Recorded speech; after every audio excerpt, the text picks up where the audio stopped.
¿Alguien que tenga alguna duda de alguna cosa quizás antes que bonos? ¿No? Bueno, como yo les decía en el mensaje, o sea, lo que más hemos visto, sobre todo ayer en la noche, es que algunos solo ven el video, algunos solo ven el video y se ve súper fácil, y entonces después llegan a la prueba o al control de ejercicio y no era tan fácil. Por eso que no se queden con los videos, háganlos todos si los necesitan. Por eso yo caractericé algunos de los ejercicios del set de leasing. Si alguien quiere enfrentarse a un ejercicio de prueba, si alguien en realidad siente que no entiende bien el problema de la opción de compra que existe normalmente en un contrato de leasing, o si alguien no tiene clara la vida útil o no sé hacer una tabla de desarrollo, etcétera. Como que cada uno de los ejercicios intenta cubrir objetivos de aprendizaje distintos, obviamente tienen distintos niveles de dificultad de capa, entonces nosotros hemos dicho que en general el promedio es como avanzado. Alguien si solo hace hasta el avanzado, quizás enfrentar un avanzado distinto no lo pueda resolver, pero si alguien hace una milla extra, un titánico, puede ser bastante distinto. Entonces, como para que se vayan enfrentando eso, antes de no solamente vean el video, es obvio que la expertise que tengo yo es distinta a la que tienen ustedes, son años de práctica, entonces ustedes necesitan meter las manos a la masa en el fondo para lograr eso. Y es obvio que en leasing habrán notado que necesitan muchas matemáticas financieras y en bonos necesitamos muchas matemáticas financieras. Entonces, para que no vaya increciendo. Y si no tienen claro en realidad lo que no saben, creo que la tutoría funciona súper bien ahí, más inclusive que la ayudantía, porque también fíjense que en el espíritu de la prueba 1, una parte importante, la mitad, es discutir por qué una empresa, en este caso, emite un bono. ¿Qué ventajas tiene respecto a un préstamo, un leasing o emitir acciones, etcétera? Listo. Es una de las opciones. Pero, pero también la parte de más ejercicios quizás se suple harto con la ayudantía, están los set de ejercicio, etcétera. Entonces, para que vayan balanceando eso, más o menos en la misma mezcla que están las evaluaciones, digamos. ¿Sí? Entonces, lo que nosotros decíamos era, y que yo le agregué algunas cositas a las láminas para que cubriera quizás algunos aspectos significativos de la realidad, es que, por ejemplo, si tú fueras un tenedor de un bono y la empresa quiebra, ¿tú cuánto vas a perder?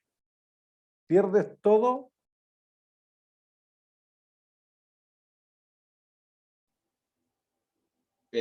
O sea, el bono no necesariamente lo puedo perder, ¿Ya? pero yo puedo competir con los otros bonos mediante, por ejemplo, bajándole no la tasa de interés o subiéndola, sino bajando el precio.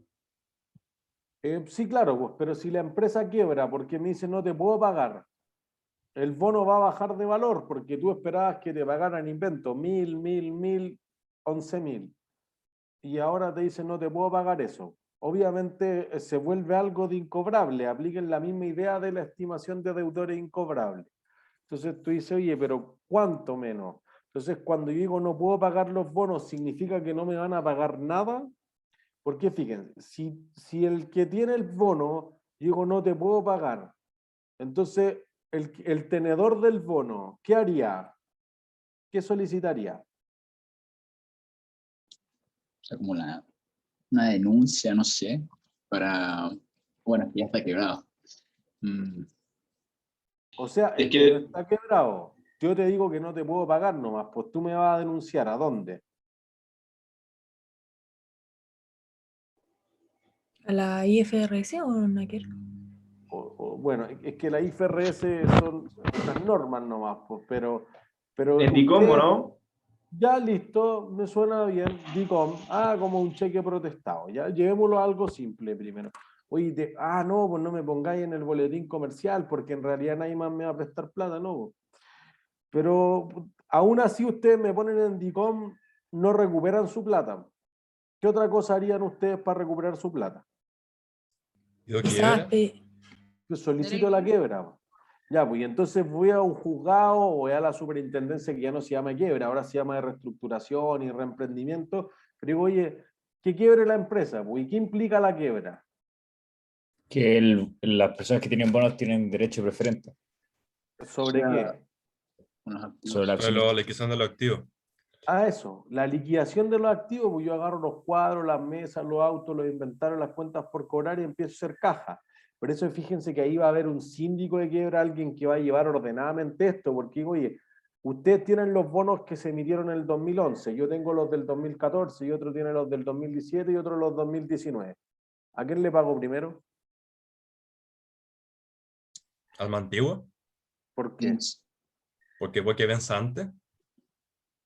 ¿O no? Po? Puede ser que eso Sí. eran...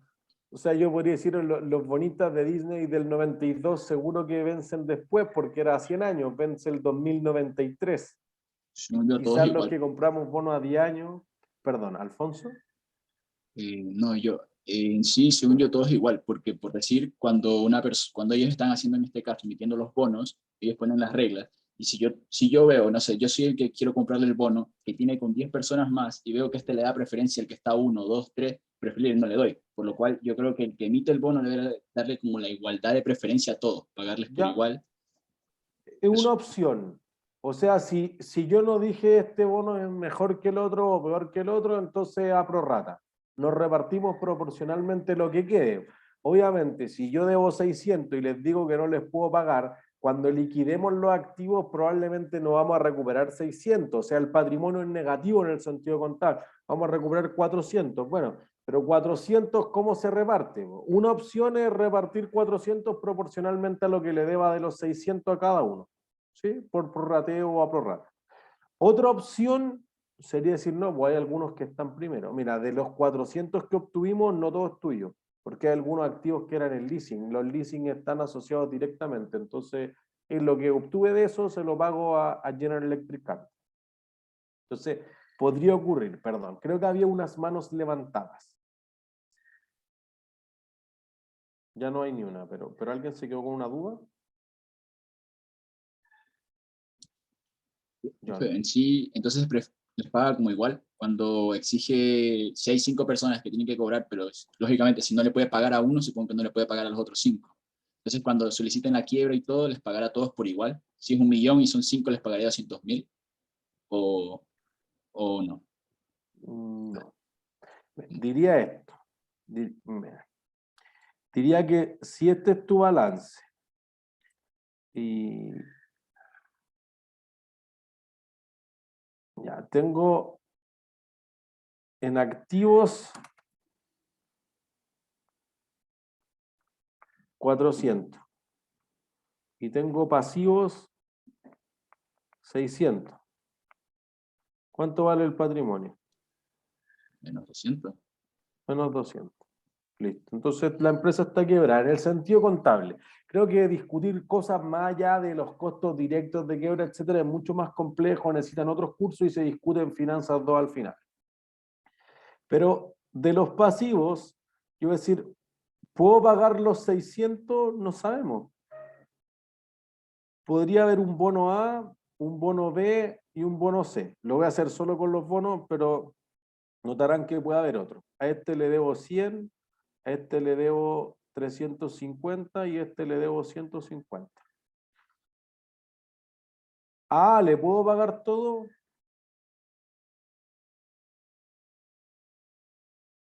¿Hay plata para pagarle todo Sí. a? Sí. Entonces, bajo la lógica que alguien plantea antes, oye, el más antiguo. Entonces, eso quiere decir que a veces en todas las deudas, no solamente los bonos, esto va a pasar con los préstamos, con los contratos de leasing, etcétera, hay algo que se llama el seniority. La prelación o la prioridad de pago. Mira, si este bono de acá es senior, este de acá es lo que se llama mezanín, queda como ahí entre medio, en la galucha, y este de acá es junior o subordinado, primero le pago a esto. Entonces, ¿le puedo pagar todo al A? Sí. ¿Le puedo pagar todo al B? Habiéndole pagado ya la o Sí. directamente. No, habiéndole pagado al A. No. No, listo. Entonces, ¿cuánto le puedo pagar al B? 300. 300. ¿Y cuánto queda para el junior? Nadie. Nada. Entonces, fíjense que la empresa, esto podría tener sentido para ambas partes. Tú vendes los bonos, entonces la tasa que te cobra un bono senior será más alta o más baja. más baja. Son Más más baja, seguros. porque son más seguros. Entonces, digamos que este te cobra 2%, este te cobra 4% y este te cobra 10%. ¿Ya? Entonces yo podría decir, oye, el promedio ponderado entre todas estas tasas quizás te da, invento, 4,5%. Si yo emito un único tipo de bono, los D, por 600 millones y todos tienen la misma prioridad de pago, capaz que me cobran 5%. ¿Por qué razón? Muy complejo, Finanza 1. Se escapa de nuestro objetivo. Solamente quiero plantear que existen distintas prioridades.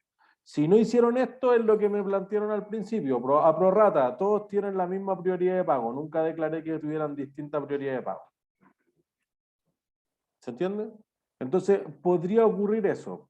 Entonces, lo que uno dice es, mira, queremos hacer algo simple. Queremos decir, una empresa como Toys R Us, una juguetería tradicional, etcétera, se empieza a meter en problemas financieros, como que no es de la noche a la mañana que tú dices, oye, Casino Enjoy, oh, es que la pandemia, no oye, la Polar, si la Polar quiebra, como que nadie se sorprendería tanto, ¿se entiende? Pero podría pasar. Entonces, fíjense que como un porcentaje del valor par, por cada dólar que tú le prestaste a Toys R Us, tú esperabas recuperar, por ejemplo, 85 a finales del 2012, pero esperabas recuperar a principios del 2016 como 50 centavos nomás.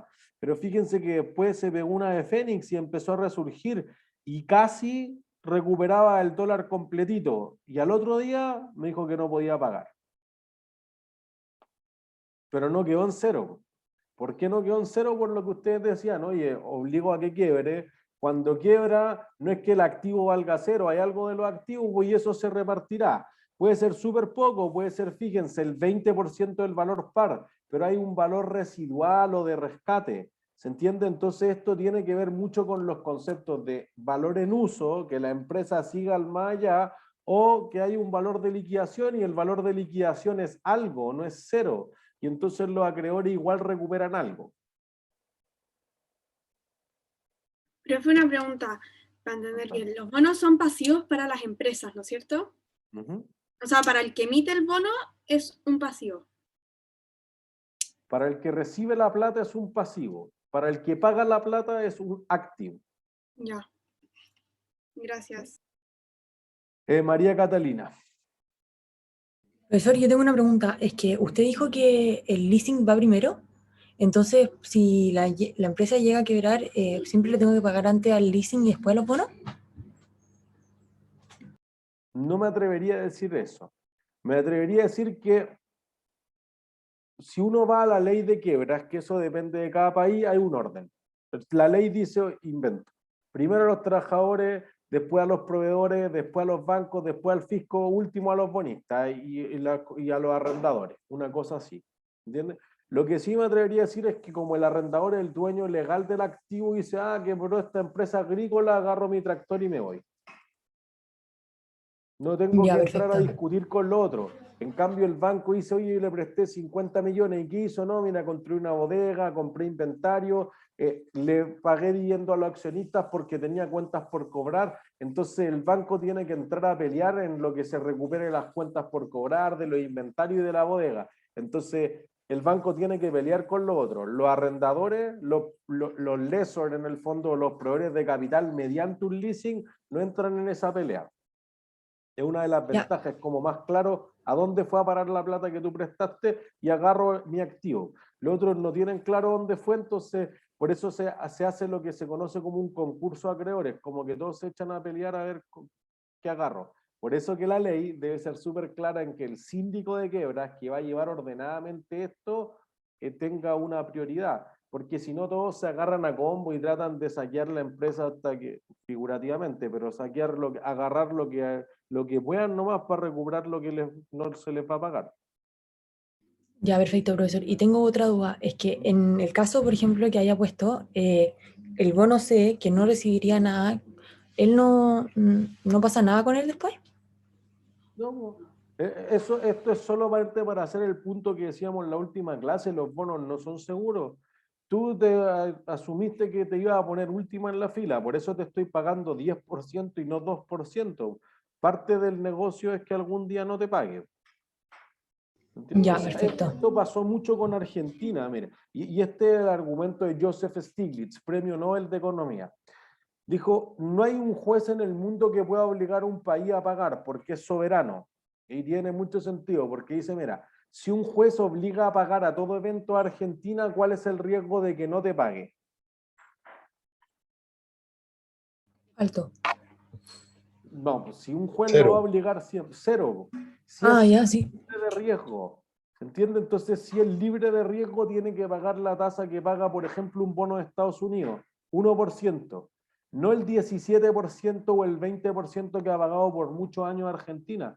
Entonces, Joseph Stiglitz decía, bien, pues si ustedes lo fuerzan, que Argentina pague, pero que los que tenían el bono de Argentina como activo devuelvan todo el exceso porque le obtuvieron 17% de rentabilidad por 15 años, oye, ya más que recuperaste y si ahora quebró, no es parte del riesgo. Pues no puede, en la finanza es, digamos, imposible en principio, o se da muy pocos casos en la que tú puedas disfrutar del retorno sin el riesgo. ¿Quieres más retorno? Toma más riesgo. No hay de otra. Entonces, eso pasa. Entonces uno dice, oye, si Argentina deja de pagar era parte de lo que podía pasar, pues si yo no quiero que nunca me dejen de pagar, compra bonos de Alemania que te pagan cero. Ya, perfecto. Entonces podría ocurrir que alguien se niegue a pagar y eso era parte de, bueno, así que el bono que categorizamos como C, no te pagaron, bueno, era parte de la regla del juego. Por eso que insisto que el que compra ese activo quizás no está dispuesto a correr eso.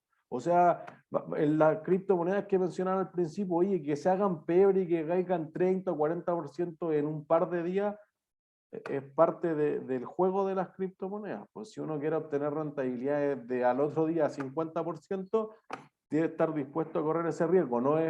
No hay otra relación. Si no, tengo que ir a depósitos a plazos, que dan con seguridad un 2% al año y chao. Nada. Entonces, el punto aquí es que esto es seguro. O sea, esto no es seguro, perdón, no es seguro. Entonces, podría fluctuar el precio, por eso fíjense el precio. E inclusive, miren, en la siguiente lámina yo puse, oye, bonos de equipos de fútbol. Los equipos de fútbol son transversalmente un negocio desastroso en cualquier parte del mundo. No es solo que blanco y negro, azul, azul o cruzado les vaya mal o equipos más chicos con seguridad, sino que aquí están los bonos de la Juventus, que es la línea blanca, del Inter de Milán, que es la línea azul, y del Manchester United, que es la línea naranja. Y fíjense que el precio cambia mucho a través del tiempo, siendo que un bono que parece una cosa más segura que las acciones, bueno, aún así cambia.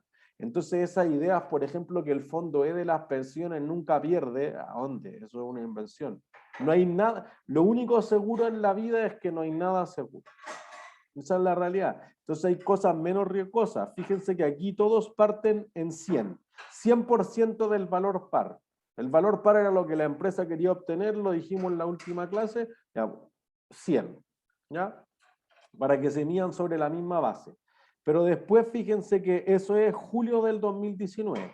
Casi 2 años después, el bono del Manchester ha subido casi 10% de valor, más todos los intereses que te pagó en el momento. Pero también se hacían pebre en marzo del año pasado, que era un desastre para las bolsas del mundo, después se recuperaban, pero tienen sus propios traspiés. No es que esto sea una línea recta y no se ha movido en todo el tiempo.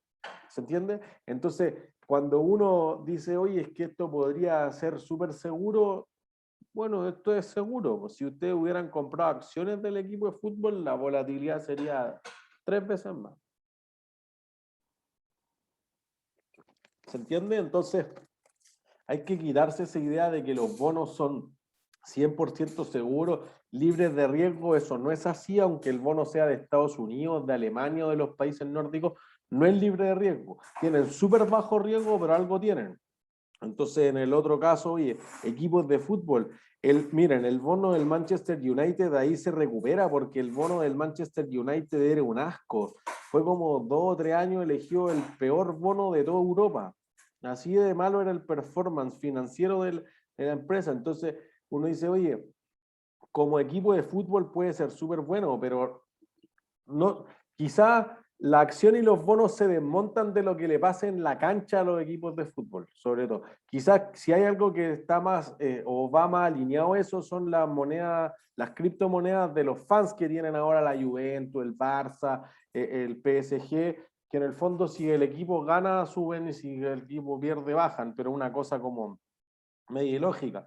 Financieramente el equipo, si gana, y lo veíamos en activo intangible, y cuando mostramos los ingresos y todo, oye, si el equipo gana, el premio se reparte de la Copa Libertadores, de la UEFA, entre los jugadores casi. Financieramente le queda casi nada. Por eso que, por ejemplo, el Inter de Milán le dijo a los jugadores que se bajaran el sueldo durante 3 meses, y por eso puse ese bono, porque ahora tuvo que volver a emitir un bono de, si no me equivoco, por 350 millones de euros. Entonces uno dice que los años que tienen utilidad en los equipos de fútbol, que son raros, y no son solo los chilenos, es transversalmente al mundo, que ganan 10 millones de euros, 20 millones de euros, pero debe 350, por los que pierden 40, pierden 50, entonces financieramente como negocio, malito tirado para muy, muy malo.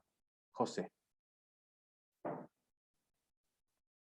Sí, profesor, es que ahora que está muy de moda como las casas de apuesta a través de internet, ¿cómo se mueven cómo se mueven como en el campo de inversiones y todo eso? Es que Su la utilidad apuesta ya no es una inversión. Es más, bueno, las inversiones siempre pueden ser una apuesta, pero la apuesta depende es como binaria. Oye, si el equipo gana, te pago tantas veces. Si el equipo no gana, chao. O si el equipo empata. ¿Entiendes? No está ligado a que, por ejemplo, el bono es porque si te puede pagar, si es muy seguro, si te ofrece buenos intereses, debería ir al alza.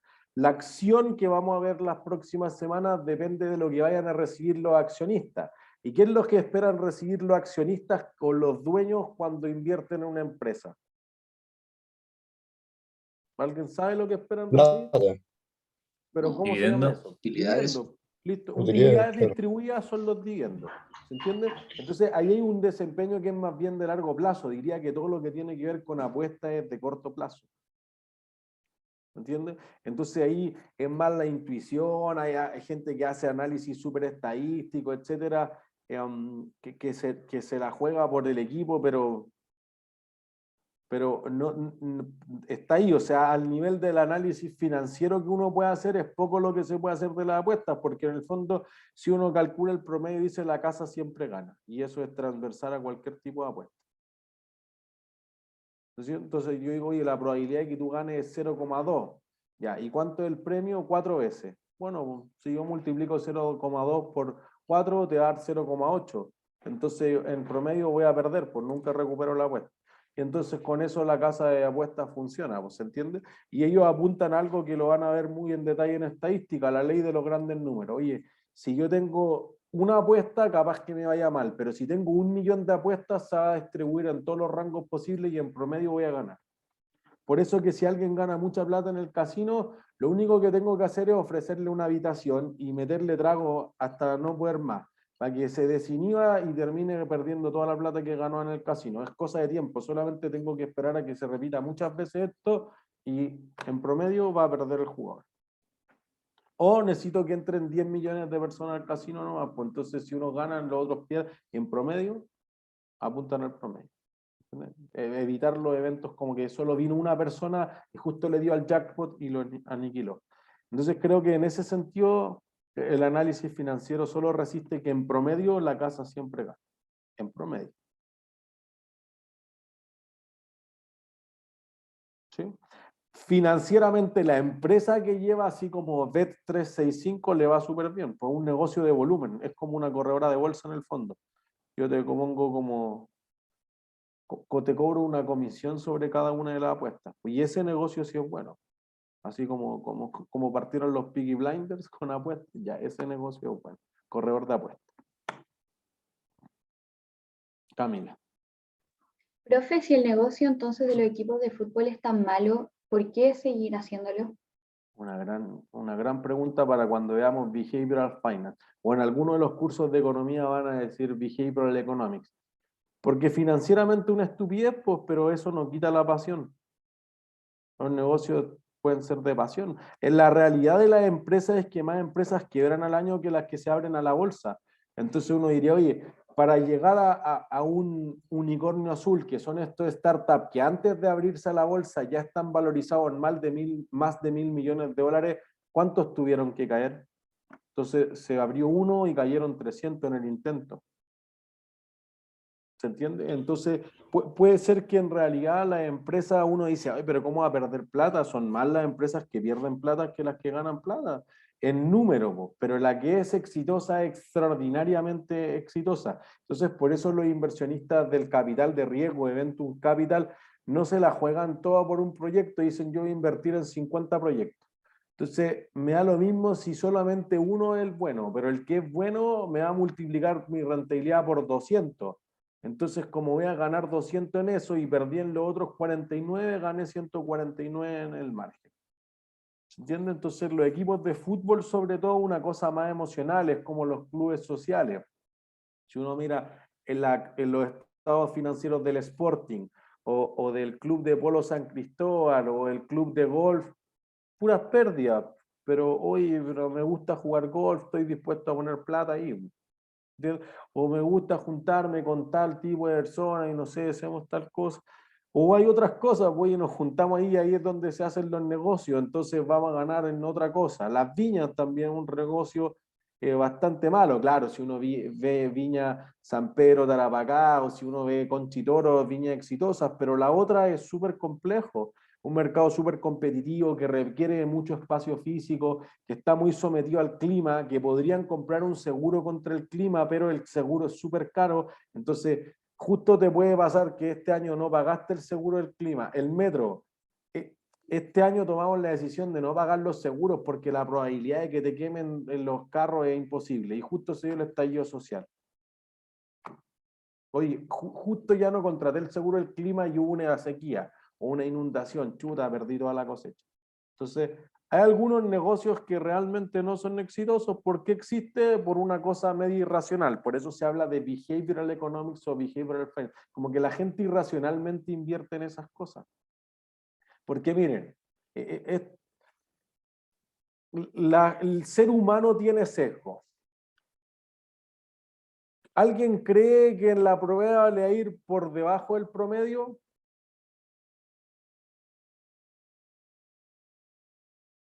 ¿Ven? Nadie cree eso, o al menos nadie quiso revelarlo. Pero para que pase eso, 24 deberían estar por debajo del promedio, 24 deberían estar por encima del promedio. ¿Por qué el promedio? Entonces, nadie cree que va a ser en promedio mejor o peor. Y en las finanzas pasa exactamente lo mismo. Oye, que el precio estará muy caro o muy bajo. No, bajo porque estoy comprando, pero lo que están vendiendo crees que está caro.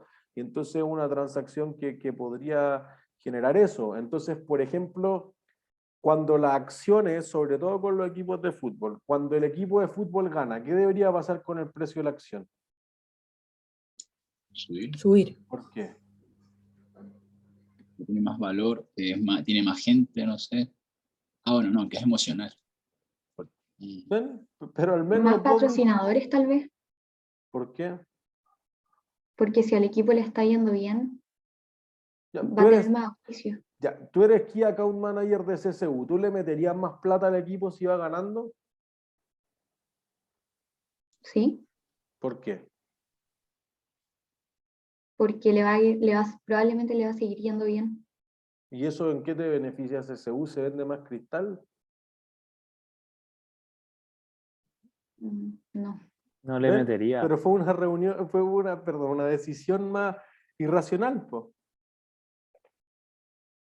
Pero no, no, si gana el equipo de fútbol, ¿cuántas utilidades le queda por ganar un partido?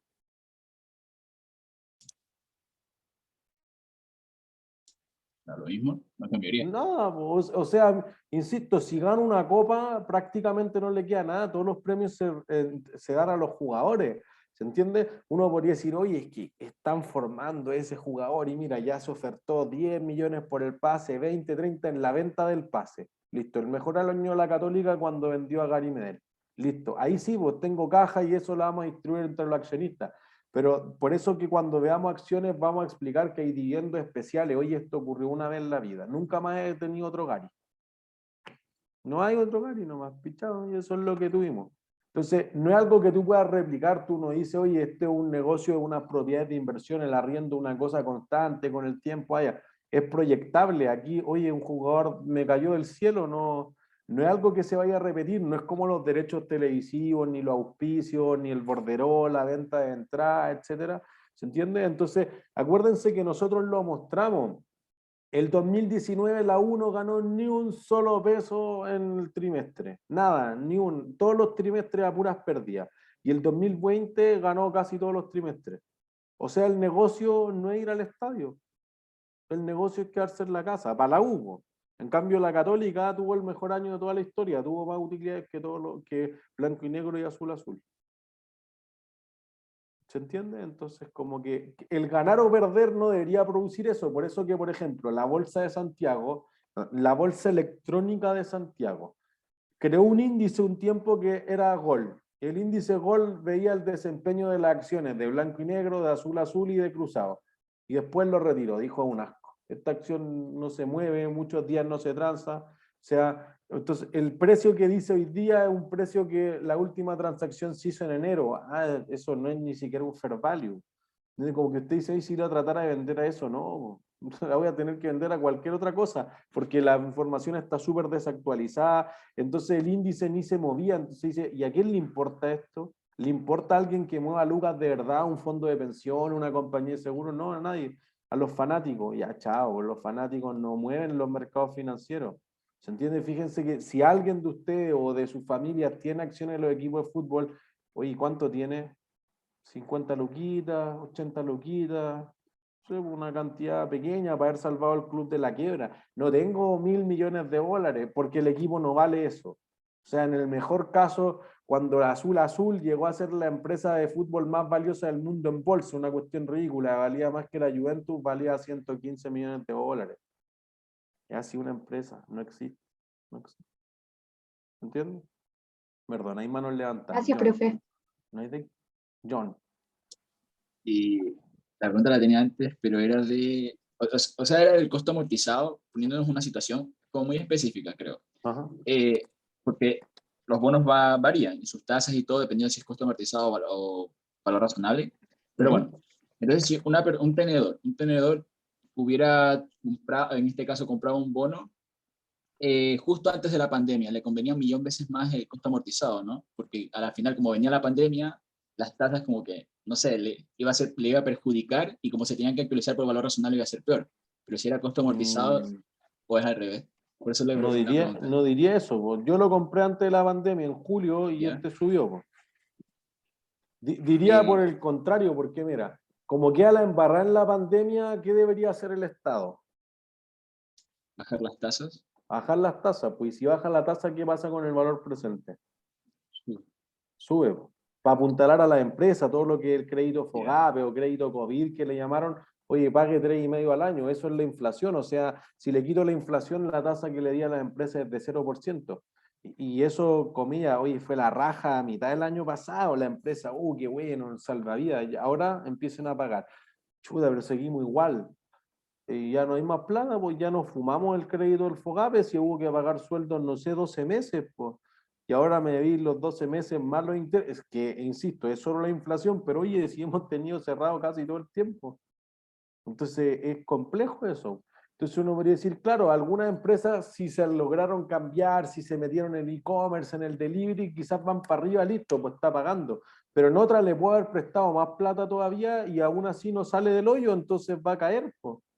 Entonces, por eso que aquí está el Inter de Milán, oye, sí, el Inter de Milán se recuperó, pero no se recuperó como se recuperó el Manchester United, y no es que lo estamos haciendo en base distinto, piensen que donde está la primera flecha verde, todos partieron en 100, da lo mismo si este era $1.000 millones, este era 3 millones de euros y este era 10 millones de libras esterlinas, todos son en 100, los fijamos en el mismo punto, entonces después el desempeño fue súper distinto. ¿Se entiende? Entonces como que podría haber sido que si uno hubiese pensado eso, te diría que sí, algunos ejemplos que no son, que están, sobre todo el de las corredoras de bolsa, están en Webcurso ahí los estados financieros, las corredoras de bolsa son medias cerdas y hacen eso. Oye, cuando los bonos van subiendo, ocupo el valor razonable, porque así muestro las ganancias. Cuando los bonos van bajando, entonces ocupo el costo amortizado, porque así no tengo que mostrar las pérdidas. ¿Y se puede hacer normalmente? O sea, así muy drásticamente de un mes a otro, o igual tiran como... Sí, bueno, es que No sé. existe una norma para cambiar la Claro. norma contable. Pues la NIC 8 dice, oye, ¿usted por qué se cambia el valor razonable del costo amortizado? Si llego y te explico esto, los inversionistas se lo van a tirar por la cabeza, le van a reventar el precio de la acción, va a correr sangre, alguien va a morir en ese intento. Pero eso quizás todavía no evita que algunas corredoras tiendan a hacer eso con el tiempo. Quizás no de un mes a otro, pero cuando veo que, por ejemplo, las tasas del 2010 en adelante van bajando, entonces los precios de los bonos van a subir, me cambia el valor razonable. Y después cuando ya empiece a ver que se da vuelta esto, que salgamos de la pandemia, me voy a cambiar el costo amortizado.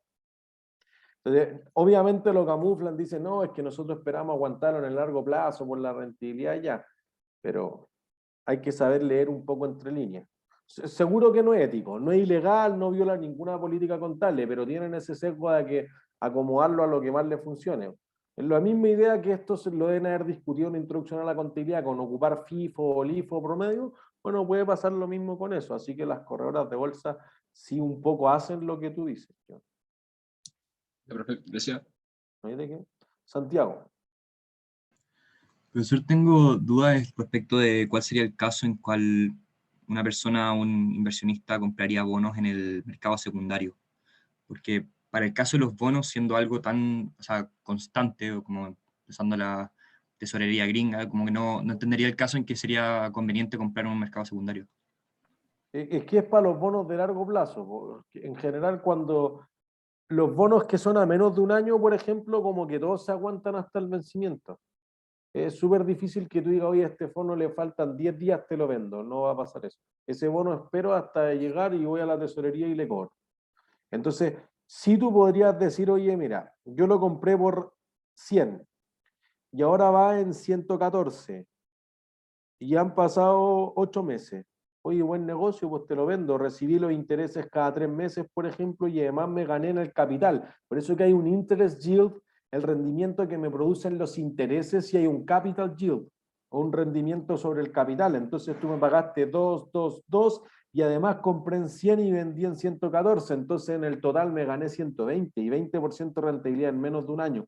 En un bono, por muy equipo de fútbol que sea, igual en menos riesgo, es súper buena rentabilidad. Vendo. Entonces tú dices, oye, ¿por qué alguien compraría? No sé, pues tú crees que va a valer más. O y ahí voy al mercado secundario. Yo no voy y le digo, el naranjo del Manchester United, yo no le voy y le digo, devuélveme toda la plata. Para eso tendría que usar una opción de rescate anticipado o de prepago que es más compleja. Yo voy, oye, ¿quién quiere el bono del Manchester a 114? Ah, ya, pues el fondo de pensiones de Noruega te lo compro. Si es que se pudiera invertir en ese tipo. ¿Entiendes? O alguien lo quiere. O alguien después dice, oye, mira, es que el bono del Inter de Milán cayó del 104 que valía en abril hasta como 80 y... ¿Qué era eso? 87. Ah, ya, pues lo compro en 87 y lo aguanto hasta que suba. ¿Se entiende? Entonces, y ahí, pero no se lo vuelva a comprar al Inter, pues tengo que ir a hablar con un banco italiano, no sé qué, que tenía el bono. Ah, ya, te compro el bono. ¿Listo?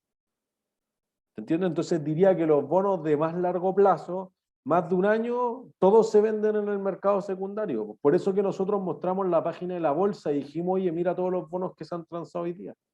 Instrumentos de renta fija. Perfecto. Entonces ahora, o sea, para tenerlo claro, lo que nosotros habíamos visto antes son todos los bonos que se transan en el mercado secundario, no directamente. Claro, claro. O como que el mercado primario es más chiquitito porque es desde la empresa que le pasa el papel al comprador y el comprador le pasa la caja. Y después la empresa, chao, se desliga. ¿Pues quién tiene los bonos? Me da lo mismo. Pues si yo ya prometí pagar, es una promesa a muerte. Me da lo mismo que él lo tenga, yo le voy a pagar los mismos 100, 100, 100, 1100.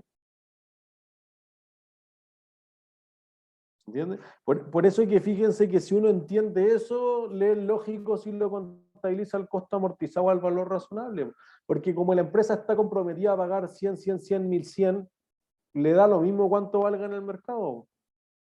Fíjense, y te contesto al tiro, José. Tú dijiste, págame 100, ya, y el bono se colocó sobre la par, Inverto, a 105, ya listo, yo te voy a reembolsar 105 a través de los próximos 7 años. Oye, pero es que el bono vale 85, ¿y qué me importa? Y es que el bono vale 95, ¿y qué me importa? Y vale 100, ¿y qué me importa? Si yo dije 105, hay un papel, por eso que pusimos las fotos de los bonos, dijimos, oye, mira, aquí dice, yo te voy a devolver 20 a Australia, es que en el mercado vale 23 porque bajaron las tasas o subieron las tasas y vale 17. ¿Qué me importa? Yo voy a pagar 20. Tú solo puedes cobrar lo que imprimí en el bono, nada más. ¿Se entiende? Entonces, por eso que para el emisor es muy poco probable que algo distinto al costo amortizado tenga sentido. A menos que sea el extraño caso que los fondos se reinviertan en otra cosa y que esa otra cosa suba o baje de valor. Entonces, en ese caso, el pasivo estaría al valor razonable. Si no, para el emisor, lo único que tiene lógica es el costo amortizado. ¿Se entiende? José. Y profesor, entonces lo que estamos viendo ahora más o menos es que los bonos como que te hacen dueño del equipo de fútbol al final. Yo compro bonos como que al final le estoy aportando plata al equipo de fútbol y estoy teniendo como acciones, por decirlo así. No, porque las acciones te van a hacer el dueño del equipo de fútbol sí o sí. Aquí la acción te va a dar algo distinto. Si tú eres el dueño de la empresa, ¿qué puedes hacer? Tomar decisiones internas. Eso es lo importante. Tú tomas decisiones. Oye, hay que echar a este jugador. Oye, hay que pagar tanto por este. Oye, no hay que construir el estadio. Oye, ya no vamos a estar con CCU, vamos a estar con Pilsen del Sur. Ah, no sé. Todo ese tipo de decisiones. El acreedor no. El acreedor dice, mira, yo te aseguro que te voy a pagar, miren, en el de la Juventus era 3,75% al año. Pero cállate, nunca más opines de ninguna decisión que tenga la empresa. Ya está bien, pero págame mi 3,75%. ¿Se entiende? Entonces, el acreedor no es dueño de la empresa. Recibe una rentabilidad conocida que no es fija, ya notarán que no es fija, pero que es conocida para que pase piola. Es como los accionistas que en los startups se llaman silent investor.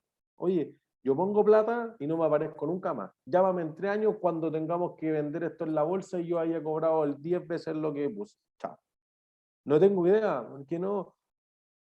Alto Maipo, oye, tengo una minera, Antofagasta Minerals, y tengo AES Gener, una generadora de electricidad.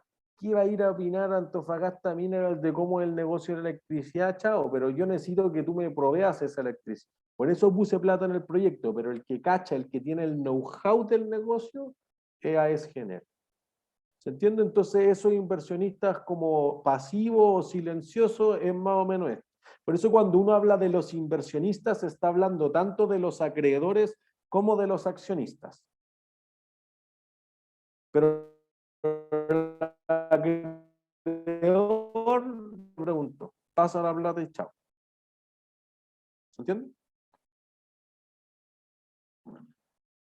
Alfonso, tú habías levantado la mano. Sí, es para ver si, como logré entender, al final los bonos es como, al final como un préstamo, una especie de préstamo de plata que te promete que te pague intereses. Como una tasa, ¿es una tasa explícita? Explícita, claro. Ah, ya, perfecto. Claro, en el fondo un bono es un préstamo, pero si yo me voy a préstamo con el Banco Internacional, con el Banco Falabella, con un banco, no sé, pues cualquier banco, digo ya, pues muero contigo, me quedo los próximos 25 años el crédito hipotecario conmigo. Cambio un bono es, ya yo me comprometí a pagarle, o el primero que compró fue la FP Cuprum, pero después FP Cuprum dijo, no, ya no me gusta tanto, no sé, esta empresa se ve mala, se lo voy a vender a otro, al fondo mutuo no sé cuánto, y el fondo mutuo se lo vende a una compañía de seguro, y la compañía de seguro se lo vende al Fondo Soberano de Qatar, y Qatar se lo vende a un fondo de inversión en Estados Unidos, y así sucesivamente se van pasando el bono. Entonces, en el fondo es un préstamo que es negociable, eso es un bono. Lo pueden vender mientras tanto. Entonces, fíjense que En el fondo, cuando nosotros hablábamos de propiedades de inversión, por ejemplo, hablábamos de que el activo es súper ilíquido, porque yo construyo un mall y estoy atado ahí para siempre. Y los contratos de arriendo súper largos, las tiendas anclas, me tengo que quedar mucho tiempo ahí. Ese es un activo que es poco líquido. Pero si yo compro un bono, un activo financiero, está la caja y el activo financiero abajo, el segundo más líquido. Compro un bono hoy día y me aburro y lo vendo mañana. ¿Se entiende? Entonces, como para el que lo compra también, para el tenedor o el inversionista, puede ser mucho más atractivo, porque no estoy amarrado forever and ever con la compañía.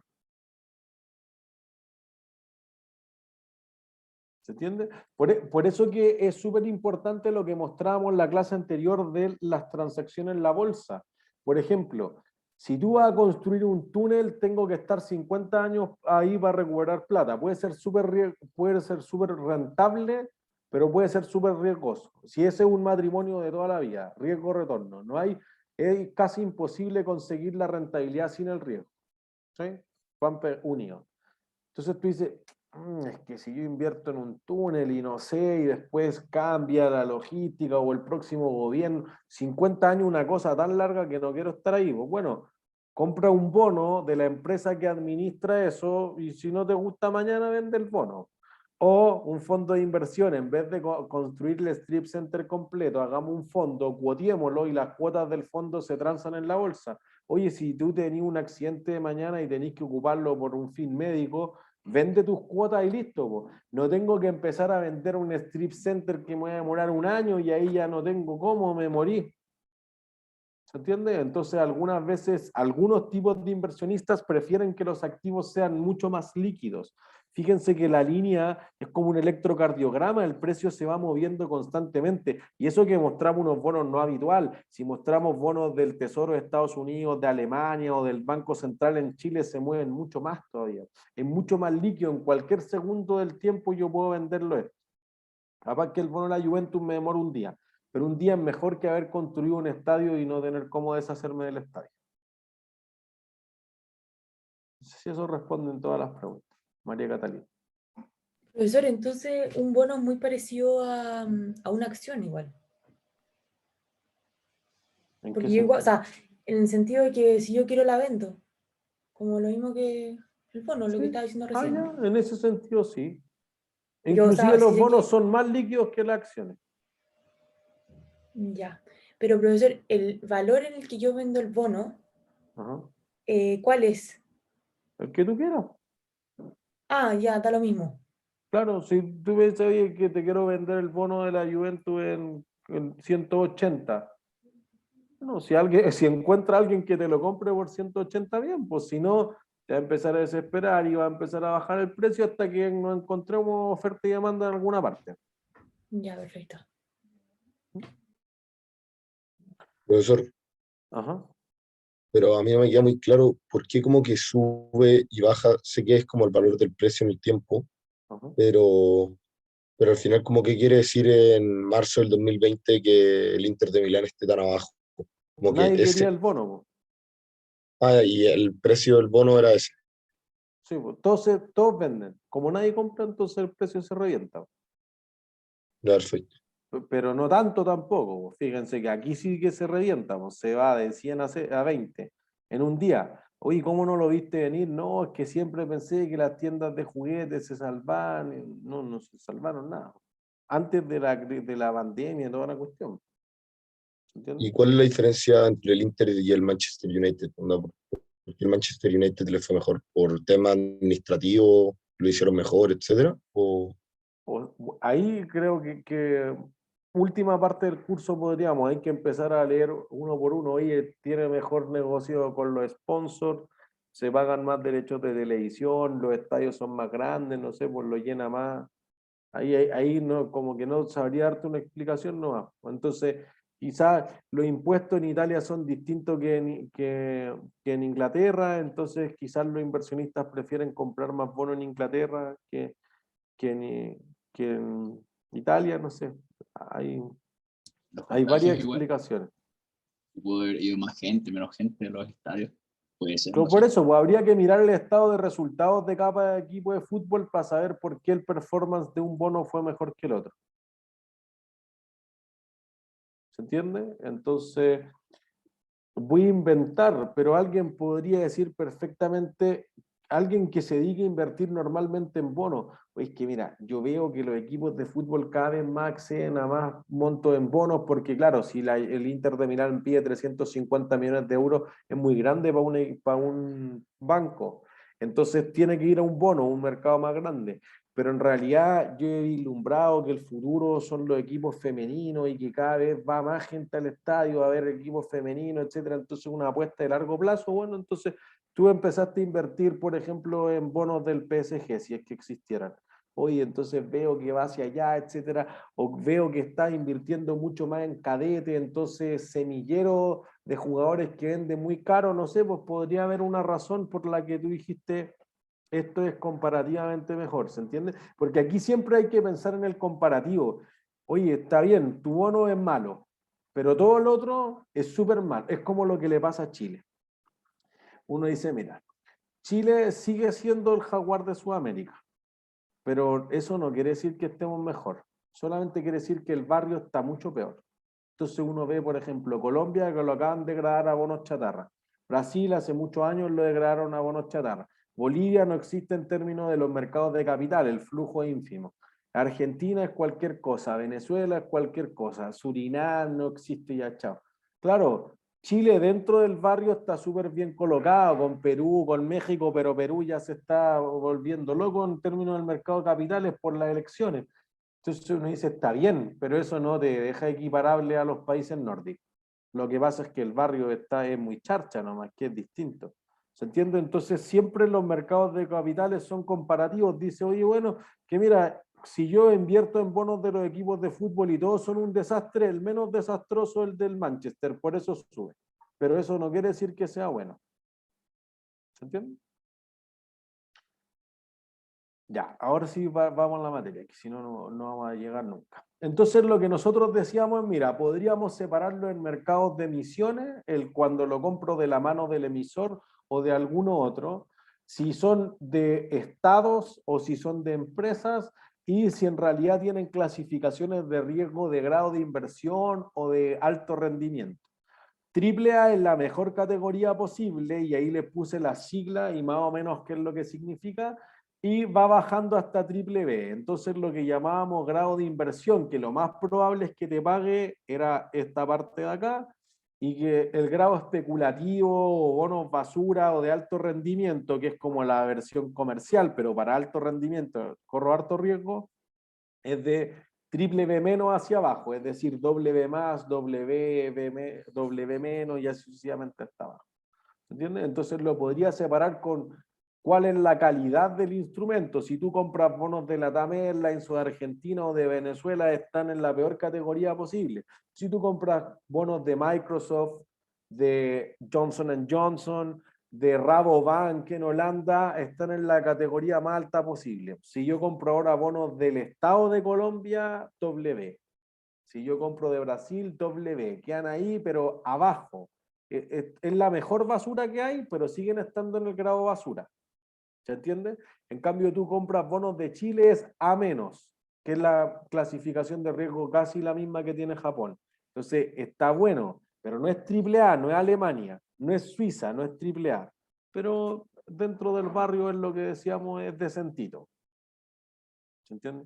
Decentito tirado para muy bueno comparativamente a lo que es el resto del barrio. ¿Sí?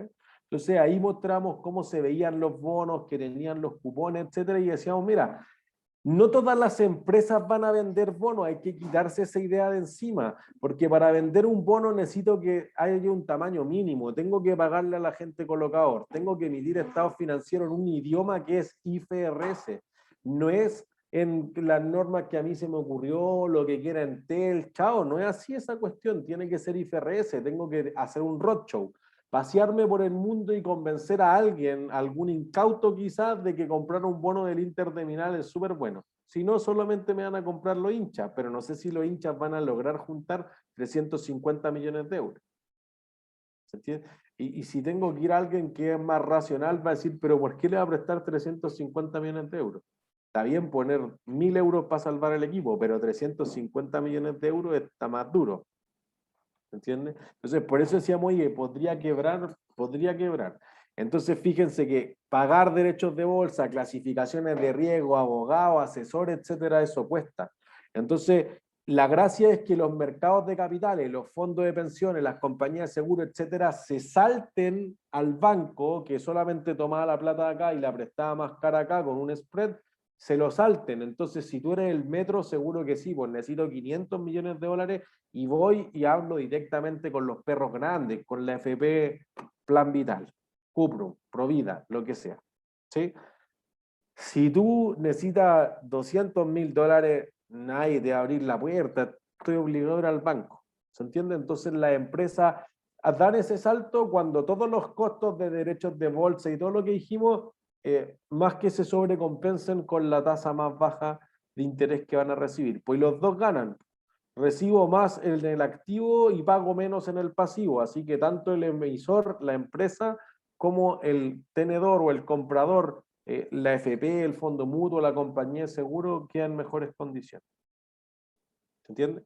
Entonces fíjense que, y está en Webcurso, revisen el archivo por favor, están los bonos de Casino Dreams que yo les contaba en la clase anterior, están los de FASA y le hice un Excel para que ustedes jueguen con la tasa y lo vayan cambiando y vean cómo cambia el precio y la tabla de desarrollo, como todo lo que deberían saber.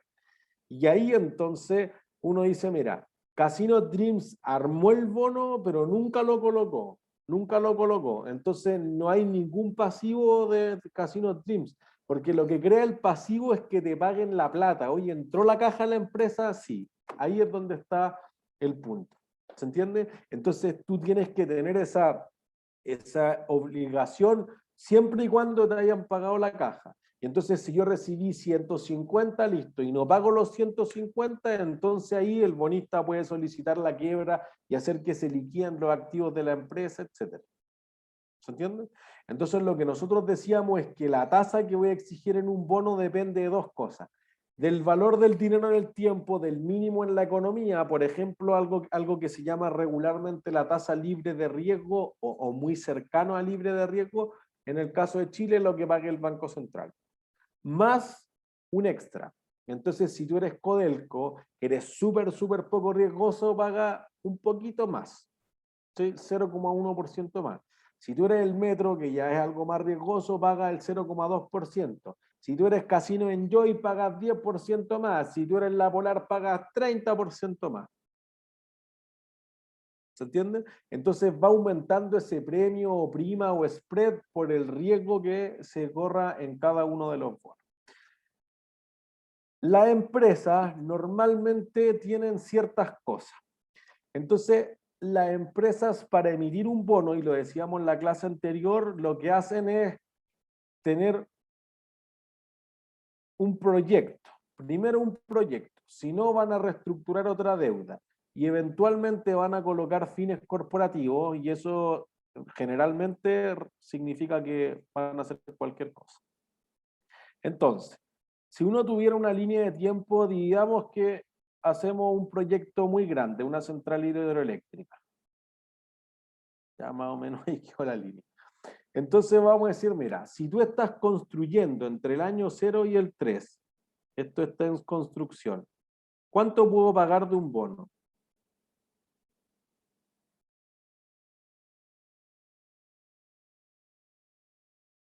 ¿Cuánto puedes pagar? 0, listo. Entonces no puedo ofrecer cupones ahí. Después tú dices, oye, entre el año 0 y el 8 va a empezar con baja capacidad. ¿Se entiende? Sobre todo en las empresas de energía renovable, uno ve que hay economías de escala. Si alguien es de La Serena o va hacia La Serena regularmente, ve que está lleno de molinos de viento, pero si yo pongo 2 molinos de viento, el negocio es un asco. Tengo que poner 2.000 y una cantidad gigantesca de terreno, etcétera, y enchufarme al sistema interconectado del norte para transmitir la electricidad. Entonces, si tú operas muy poco, no hay mucha plata para pagar, pues entonces quizás pago 10, pero quizás los otros 22 años del proyecto son de alta capacidad. Y ahí se pone rentable. Y entonces quizás ahí es cuando se pueden pagar las lucas más grandes en el fondo. ¿Se entiende? Entonces ahí lo que uno dice, mira, Lo que más hacen las empresas en los bonos de largo plazo es tener un bono estructurado, que en el fondo tú lo haces que vayas a pagar cosas que estén súper parecidas al proyecto en el que inviertes. ¿Entiendes? Entonces por eso a veces se le llama transformer. Como que el bono amolda los pagos que va a tener a los que te vaya a generar el flujo de caja del proyecto. ¿Se entiende? Si no, uno podría decir, mira, en general para los bonos de corto plazo no pago nada. Porque si yo les digo, mira, un PDBC 180, un papel descontable del Banco Central a 180 días, y les prometo que les voy a pagar un 2%, ojalá en 6 meses más. ¿Ustedes querrán ir a cobrarse mensualmente los intereses? No. No, le voy a dar 0,2%, ustedes han sido, uy, qué lata, mejor págame todo de una cuando se acabe el bono. Ya pues son 0 cupón. Un 0 cupón acumula, hay un único pago que es al final de. ¿Sí? Si no, tú dices, claro, si esto es 20 años, no tiene sentido. Disney, 100 años. Mejor tú vas a pagar intereses, y al final todo el capital. Ese bono normalmente se llama bullet o americano porque es lo más estándar en Estados Unidos. ¿Sí? Y otras veces tú dices, te voy a hacer todos los pagos iguales, igual que un préstamo hipotecario. Por eso que se le llama hipotecario o francés porque es lo más típico en Francia. ¿Entiendes? Todos los pagos que hago, los cupones son iguales. Entonces eso lo hace como lineal a través del tiempo. Perdón, José. Sí, es que el bullet quiere decir que al final yo estoy pagando cada mes el interés dependiendo del valor razonable de lo que me prestaron. No, tú pagas, mira, un bullet me voy a devolver. Un bullet de esto, no. Yo te prometí pagar 5,14%, entonces te pago. Hay un efecto que te da un número partido, pero 0,52, 0,52, 0,52 y 0,52 en intereses. Como en realidad está partido algunas veces 0,52, otros 0,53, pero un problema de redondeo. Pero siempre te pago solamente intereses y al final te devuelvo los $20. Sí, claro, pero esos intereses están a base de qué monto. Esa es mi pregunta. $20. Ah, perfecto. Ya del monto inicial, entonces. Tal cual. Claro, el Ya. monto inicial o el valor par o el valor carátula literal porque esté impreso en la carátula de esto o del valor de emisión o valor facial también. A veces se llama porque literal está en la carátula, en el face del bono. John. El bono cero cupón, entonces jamás paga como una tasa cupón, porque No paga entre medio, pero paga al final. La Polar me emitió el 2014 un bono que decía pago todo el 2133. Y ese único pago igual cuenta, se llamaría tasa cupón. O sea, es que no, normalmente no tiene una tasa cupón, porque dice, ¿qué cupón? Pues si no hay cupones. Es que, no, o sea, preguntaba porque justo encontré había algo así y yo lo analizo como, claro, nunca paga como tasa cupón porque es mejor un pago nomás al final, al vencimiento. Entonces, Claro, no, como que nunca en habría una algunos tasa cupón. casos eso. O, No diría pero, que nunca hay una tasa cupón, diría que hay algunos casos que se pone la tasa cupón. O sea, mira, si yo le quito todos esos cupones, este es un cero cupón. Una opción es que te diga yo pago 20, pero si te puso una tasa cupón, tú vas a decir no me debes 20, me debes el valor futuro de 20. Y no sé, pues este bono es a 6 años, ya elevado 6. Entonces, el único cupón no va a ser de 20, va a ser, invento, de 27.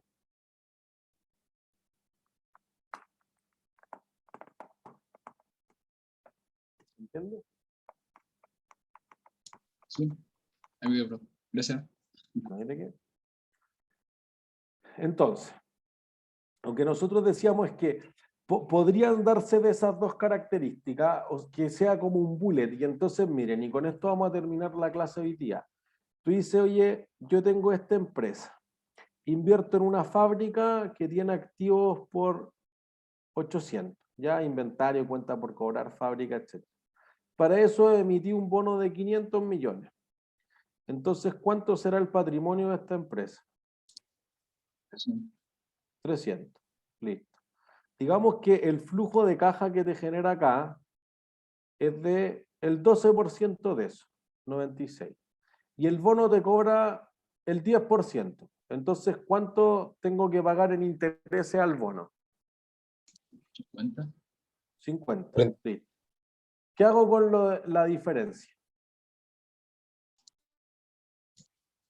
¿Cuánto me sobra primero? ¿Cuánto me sobra? 46. 46. Listo. ¿Qué hago con eso? Una ganancia. El resultado. ¿Lo llevo resultado? Ya, no, si me quedaron 46, la utilidad neta es 46, ¿qué hago con eso? Patrimonio. No me digan contablemente, pues este es su negocio, le quedaron 46, ¿qué hacen ustedes con esos 46 millones de dólares que tienen? Lo llevo ya. a reserva. No me hablen de la contabilidad, si la reserva no tengo idea qué es, la retienen, pero ¿para qué la retienen? Ganancia. Invertirla. No, pero ¿para qué eso? Las utilidades. Invertirla, mover el negocio.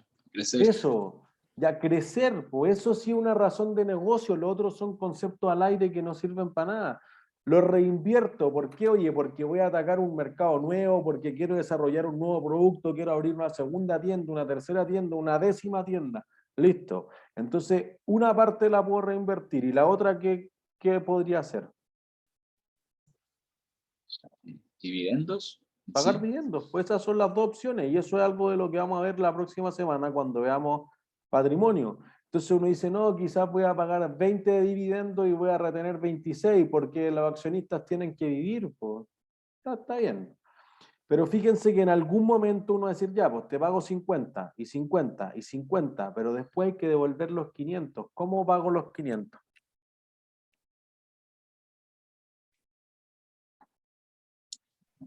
Con la reinversión que tuviste, ¿no? De los 26. Ah, bueno. Pero fui guardando 26 en la cuenta del banco. No, los fui reinvirtiendo. Están como distribuidos. Eso, pues tengo una fábrica que ahora es del doble del tamaño. ¿Cómo pago los 500? Con las ganancias que ya generado esas inversiones. No, pero las ganancias es una cuenta, pero no hay caja en eso, pues. Si las ganancias están invertidas en el inventario. Otro bono. Otro bono, pues. Eso es.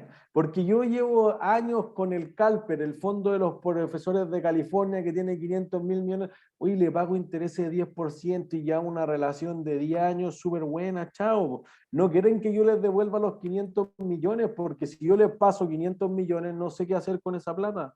Tengo que salir a buscar otro bono. Mejor sigo invirtiendo. Entonces, por eso se habla de financiamiento estructurado. Tú a los 800 millones le metiste 500 forever and ever, porque si ustedes me dijeran, no, vamos a vender la fábrica para pagar los 500 y borrar este pedazo, es un desastre, pues aniquilaste el negocio. No es así. Entonces tú al final, por eso que si ustedes se fijan, por ejemplo, no sé, Aguandina, dice yo los bonos A, B, C, D, F, G, H, pasó hasta la Z y va como en el AH. Oye, el bono AH paga los tenedores de bonos de la serie P. Y después el bono AJ va a pagar a los tenedores de bonos de la serie R. Y así sucesivamente se ocupa un bono para pagar otro. Por eso tú metiste en la estructura de financiamiento deuda y esa deuda probablemente, a menos que se meta en problemas financieros, se queda ahí forever and ever. ¿Dudas?